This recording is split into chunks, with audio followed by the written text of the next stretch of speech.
Okay, what's up, everybody? Good morning. Welcome to a hump day edition of Morning Scone presented by Brock, Baton Rouge Clinic, Hudco Roofing, HudcoRoofing.com, Restored Motion, RestoredMotions.com, ProChargeEV, ProChargeEV.com.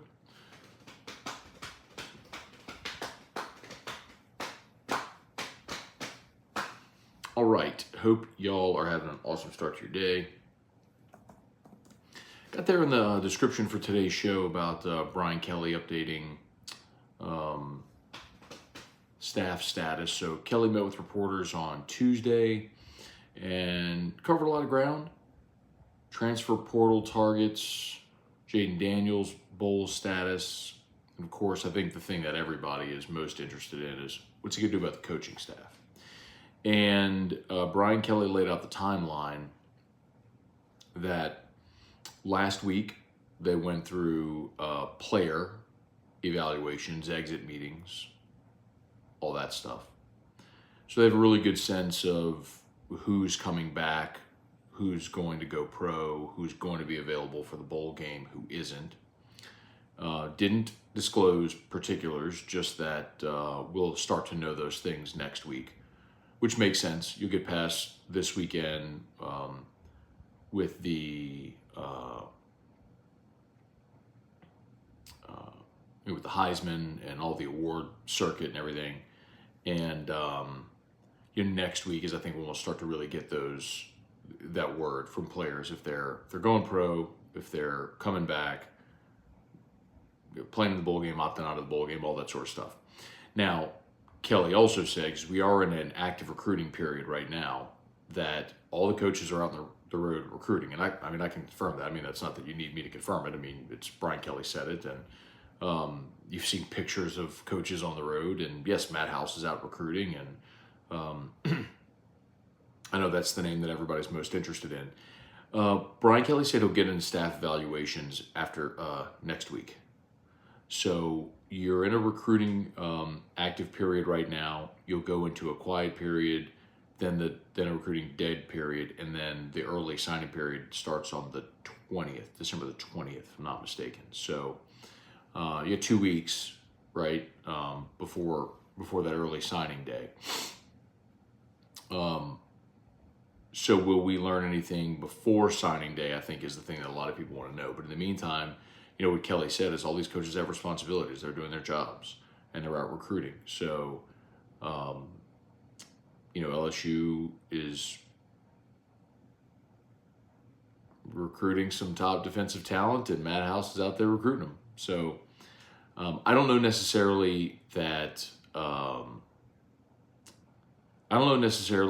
That just because a coach is on the road recruiting right now necessarily means he is definitely coming back.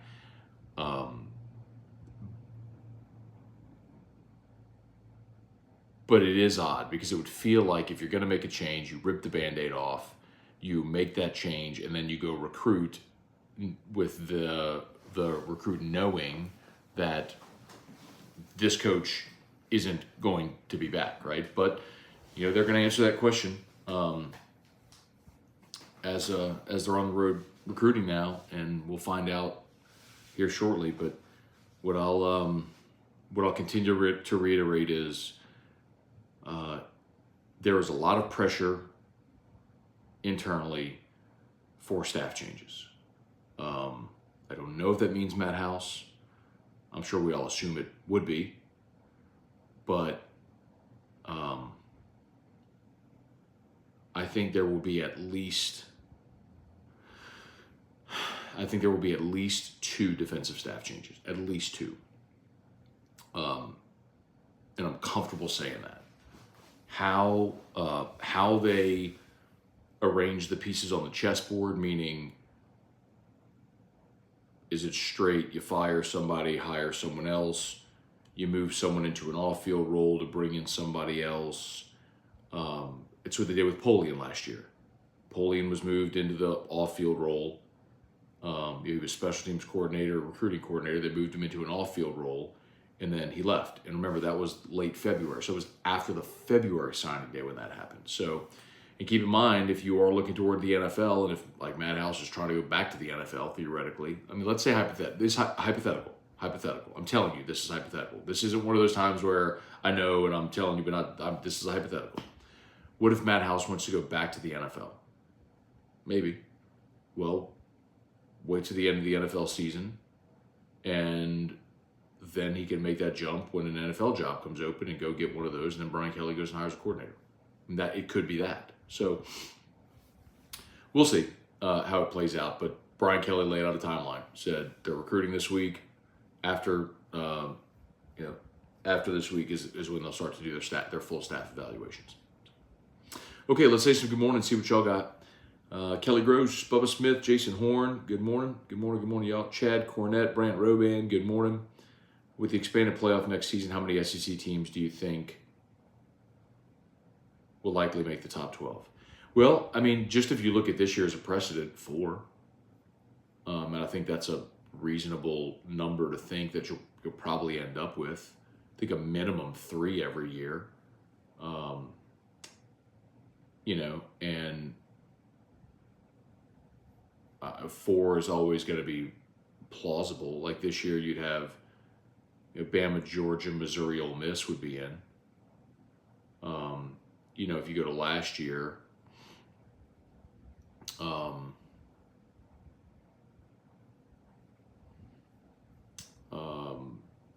you'd have, let's see, whoops.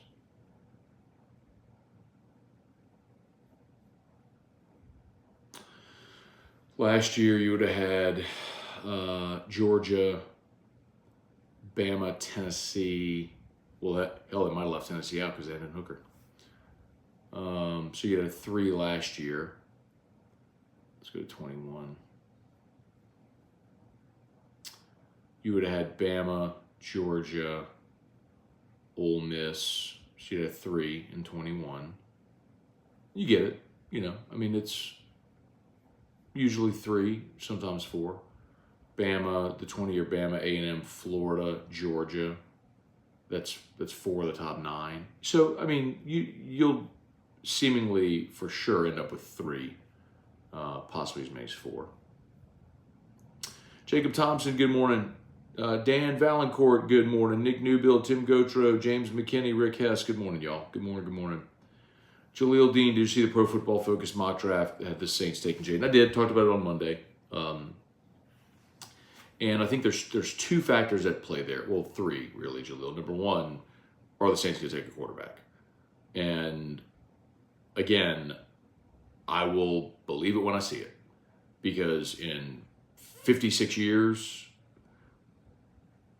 they've taken a quarterback in round one time.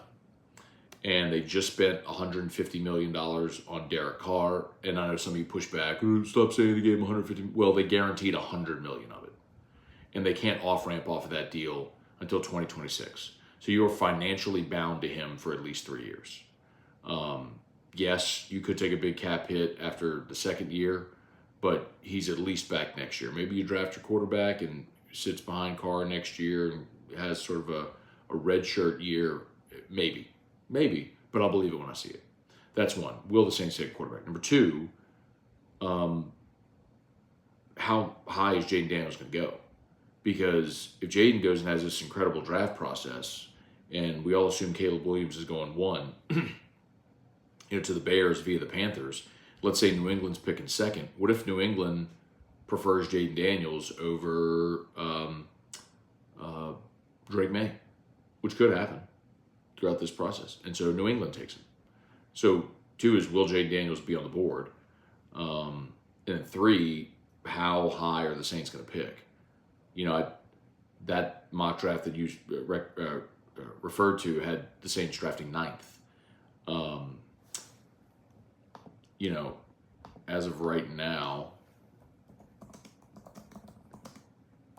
as of today, draft order would be Saints would pick 9th as of today at 5 and 7.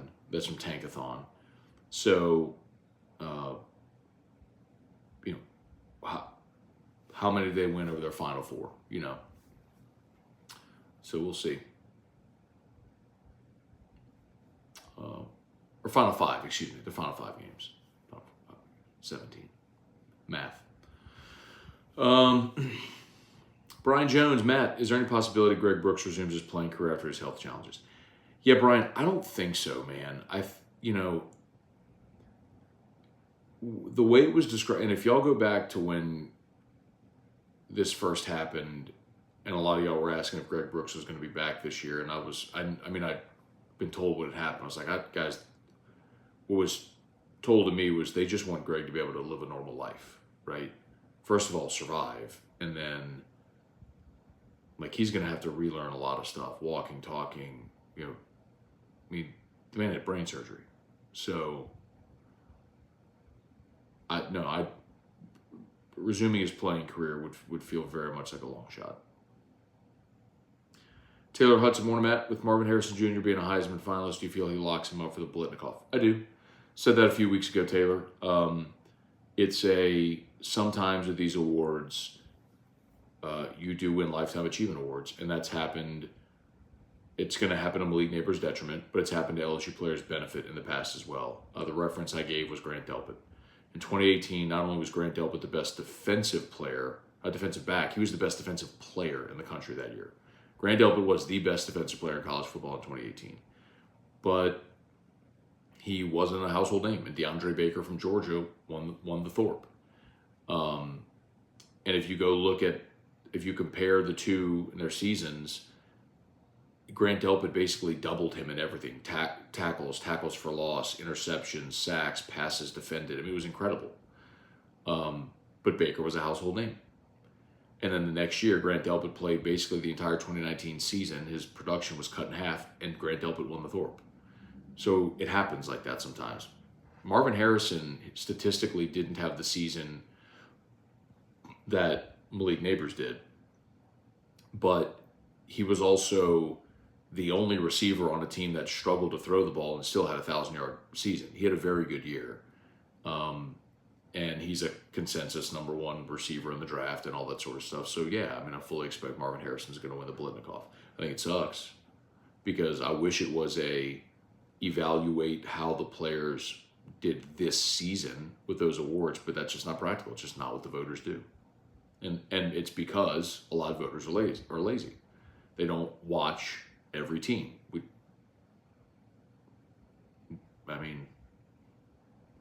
I feel like I'm repeating myself sometimes there, but it's true. It's just when you're a beat writer or you're on a beat for one team and your entire Saturday revolves around that one team's game, you're not watching everybody play. It's unfortunate. Tara Walker, good morning for Navy Recruiting Headquarters in Millington, Tennessee. All right, Tara, thank you for your service. Jeff Hawk, good morning. Abner Neal, Trivia Carter, Cody Champion, good morning. Breaking news, Coach O going to the Gators.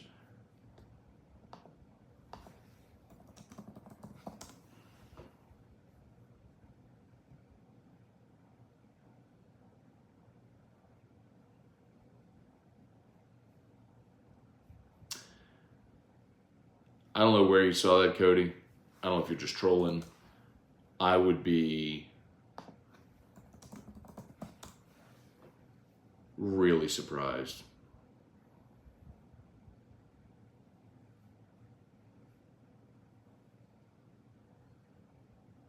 Oh, it's a fake Twitter.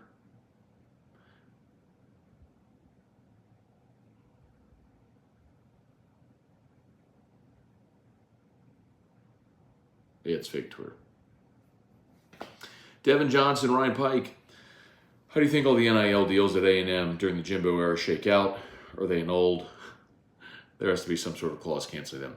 Yeah, Ryan, most all those deals, as I've explained this before, it's not just A&M, it's everywhere. Like most all those deals are agreed upon over a 4-year term where payments are distributed by semester. So let's say you get a $400,000 NIL deal over 4 years. Well, you would get $100,000 per year paid out by semester. So $50,000 a semester, and generally paid like 3 or 4 weeks into the semester when you know it's not just, hey, you're there for the first day of classes, get your check, and then you leave. That's generally how it works. If you leave, you don't get the duration of the contract. Craig Squirrel Andrew. What up, Squirrel? Good morning. Enjoyed dinner with you guys last night. Have a great day. You too, Squirrel. Appreciate you for being there, man. Had a great dinner last night. We had a couples date, 3 of us. So, or I guess there were 6 of us, 3 couples. So, had a great night last night. Brian Irwin, morning, Matt. With LSU going after a backup at NC State, does that show they trust that Garrett is the guy, or he's a cheaper option that can keep Garrett honest? Yeah, Brian, I don't think anything is going to be handed to Garrett Nussmeier. I think, and I don't know that they're going to get MJ Morris, who's the quarterback from NC State that Brian's referring to. But one of the things Brian Kelly said is we're going to do what's best for the LSU football program, and the only way to do it is to be transparent, with the approach with everybody. And so they're going to be transparent with Garrett and with whoever they recruit and let them know what's up. And pretty clear what they're doing is they're saying we're going to bring in another veteran player at that position to compete. And best case scenario is, actually what I would say is worst case scenario is Garrett wins the job and you have a veteran backup. That's the worst case scenario. Spurge, good morning. Wendell Norman, Brad David. What time are you leaving town tomorrow? I think flight's out of New Orleans like noon, 12:10, something like that. So I'm excited about it, man. Excited to be going to New York. I've been to New York during the winter, but Eric and I went in January before Drew was born for our wedding anniversary. But I haven't been during the Christmas season. So, and golly, part of the reason that the rooms were so expensive, as I learned, is like this weekend and next weekend are like the 2 busiest weekends in New York, because people go for Christmas, Rockefeller Center, all that sort of stuff. So it's packed in the city. But I'm excited. I'm excited to go and be up there for the Heisman and, get to go do a few tours. I mean, I've been to New York plenty, but it's I've never been during this time of year, so it'll be fun.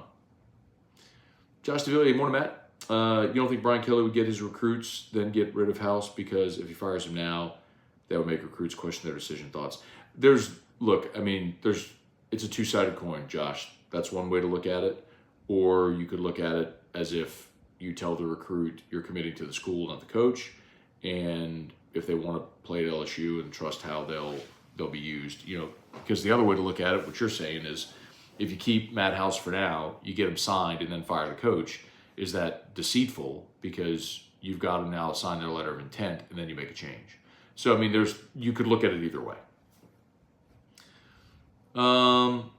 Any information on whether Jameis will be the number 1 quarterback for Sunday? So, Jesse, today's Wednesday, so today's the first injury report of the week. So, we'll get the first injury report. My guess is Derek Carr is going to be a non-participant today. So, we'll get a better idea today, tomorrow, and then certainly Friday. Because if you're not practicing by Friday, at least on a limited basis, it's hard to imagine you're going to play on Sunday. So, Ernest Gray, Brian Wynn, Christian, good morning. Irfan Sayad, Eye of the Beholder. Should they give Haener a shot, especially if they're going to draft a quarterback this offseason? No, you don't just give someone a shot. You earn it. Jake Haener is not ready to go play, so he's a number 3. If Carr's not available, you start Jameis, and Haener could be your backup this week. But that's certainly not your path forward. Do me a favor, please smash that like button if you would. Subscribe up to the channel. Facebook, please like the Matt Moscona page, share the post. Appreciate y'all for being there with us. Jesse Post, Jesse Brown, Matt, will there be a limit on how many teams can get in the playoff in 2024 from the same conference? Nope. I mean, but for the fact that you have, you're going to have 4 auto bids and then the G5 bid. So 5 of the 12 will be accounted for. So I guess in theory, one league couldn't have more than 8, Go Real, morning, Matty. Haven't tuned in after a while. My brother just passed away at 21 years old. He was a lax bro, but we watched your show together. R.I.P. Xander.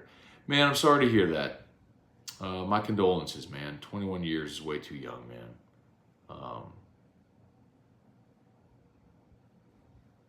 lifting up your family, man. Definitely, may he rest in peace. So very sorry for what you and your family are going through, man. Weston Weaver, good morning. Antron Hemingway, good morning. Hope Jaden gets the Heisman. He deserves it. Antron, he's going to win it, man. I mean, when the odds closed at minus 1,200, Jaden, I mean, I know I keep saying it, but it takes the drama out of the announcement because we know who's going to win it. But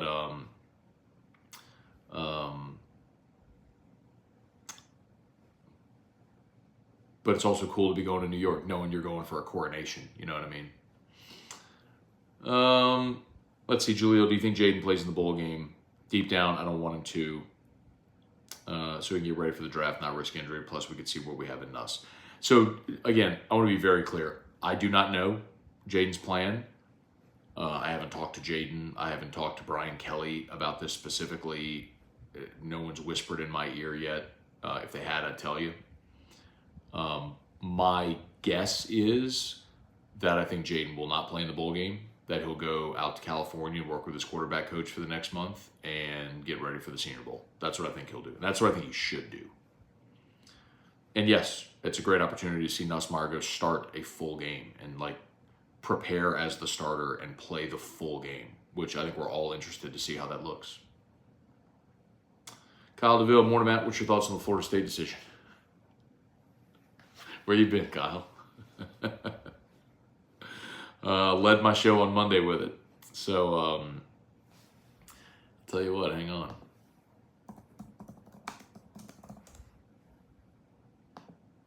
Hang on, Kyle.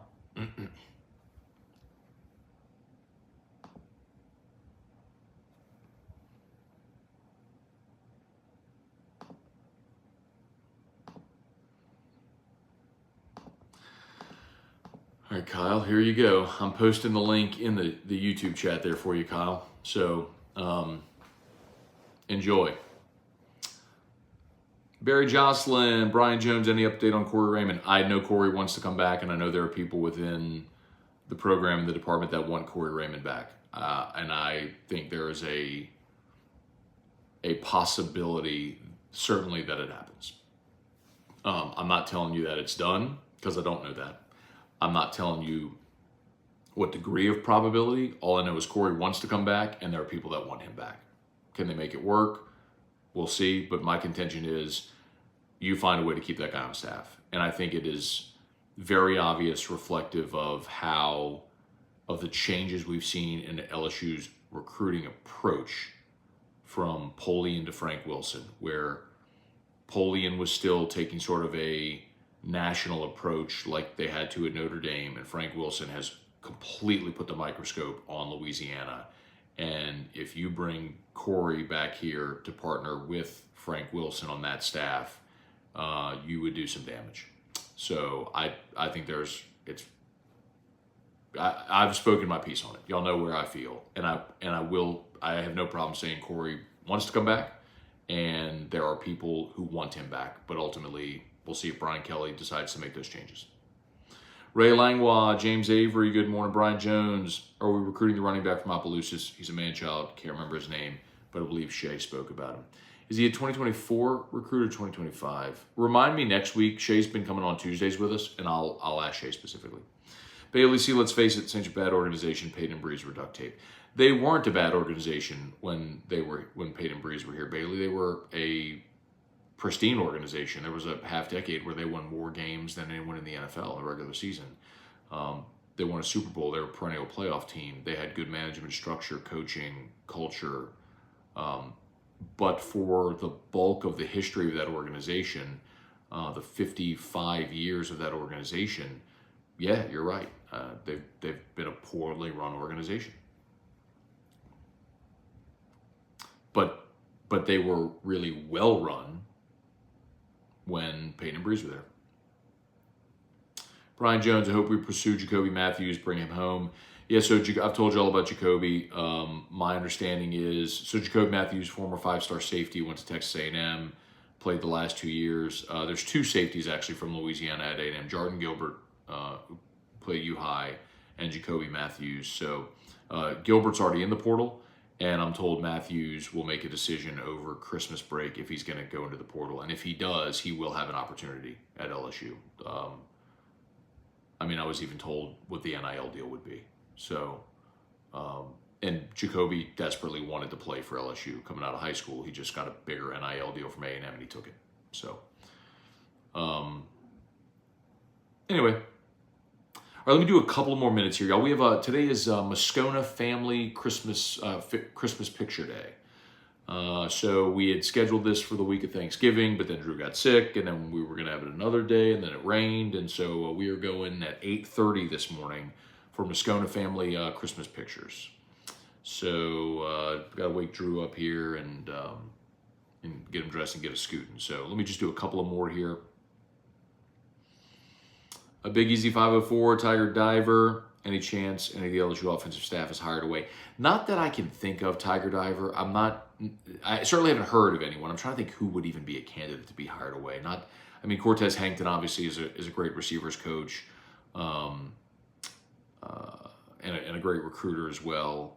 But from Louisiana, I don't know that Cortez is going anywhere. Frank's not going anywhere. Dan Brock's not going anywhere.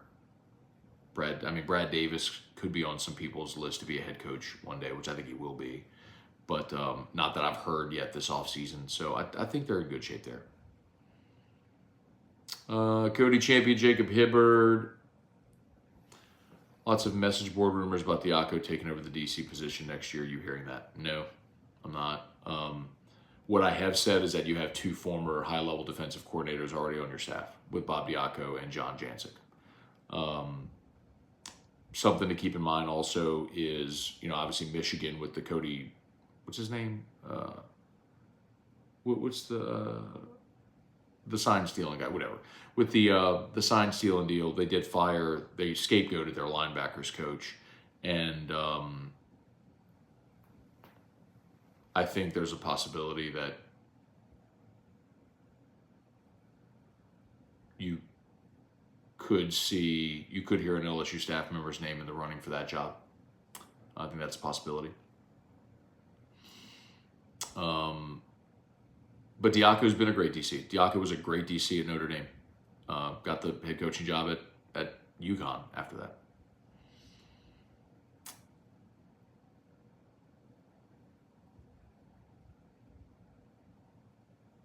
Let's see, Father J.D. Mathern, morning Scone. One argument about the college football playoff I haven't heard is that one style of football is being exalted over another by the committee.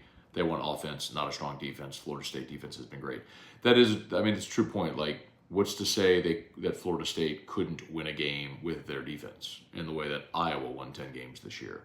I still think Florida State with Tate Rodemaker is a dramatically different offensive team than they were with their third-string quarterback, who basically got a spot start against a top 15 Louisville team in the rain in a conference championship game. They still found a way to win that game. So, yes, I agree. Cajun Country, good morning. Morning's going from Central Park. Maybe. Yeah, we might be able to do that tomorrow. That ain't a bad idea. Tavanka De Silva, good morning from Sri Lanka. All right, y'all, I got to get going. My apologies for running right now. I got to get Drew up and get him dressed so we can go take our family pictures. So, shout out Jerry DeLucky. Love the graph drops. The graph is so good. Chad Cornett, Steve Menard, Thomas Spencer, Gerard Landry, Jared Blanchard. What's up, y'all? What's up? Deborah Coward, Jason Horn, good morning. All right, y'all, if I missed you, my apologies. Jacob Hibbert, House to Michigan. No. Matt House is not leaving LSU as the defensive coordinator to go be the linebackers coach at Michigan. No. But I do think you could hear an LSU staff member's name in the running for the Michigan linebacker job. Not saying he's going to get it, but I think you'll hear a name in the running for it. Okay. All right. Y'all have an awesome job.